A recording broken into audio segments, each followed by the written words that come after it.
2025 வெசாக் பண்டிகையை முன்னிட்டு அனுராதபுரம் சிறையிலிருந்து WH அதுல திலகரத்ன என்பவருக்கு வழங்கப்பட்ட ஜனாதிபதி பொது மன்னிப்பில் முறைகேடு நடந்திருப்பதாக வெளியான செய்தி குறித்து ஜனாதிபதி செயலகம் தீவிர கவனம் செலுத்தி வருகிறது. ஜனாதிபதி பொது மன்னிப்பு நடைமுறை அரசியலமைப்பின் 34(1) பிரிவின்படி கைதிகளுக்கு பொது மன்னிப்பு வழங்க ஜனாதிபதிக்கு அதிகாரம் உள்ளது. இதன்படி சிறைச்சாலை அதிகாரிகள் தேர்ந்தெடுத்த கைதிகளின் பட்டியல் நீதி அமைச்சுக்கு அனுப்பப்படும். நீதி அமைச்சினால் பரிசீலிக்கப்பட்ட இந்த பட்டியல் பின்னர் ஜனாதிபதி செயலகத்திற்கு அனுப்பப்பட்டு ஜனாதிபதியின் அனுமதியுடன் பொது மன்னிப்பு வழங்கப்படும்.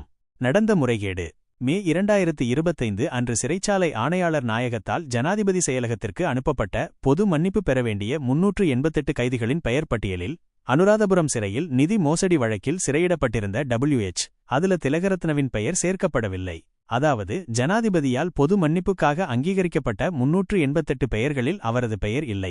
ஜனாதிபதி செயலகத்தின் நடவடிக்கை இந்த சம்பவம் தொடர்பாக ஜனாதிபதி செயலகம் நேற்று ஜூன் 6 குற்றப் புலனாய்வு திணைக்களத்திடம் ஜனாதிபதி பொது மன்னிப்பின் கீழ் சிறைக்கைதிகளை விடுவிப்பது தொடர்பாக என்ற தலைப்பில் முறையீடு செய்துள்ளது.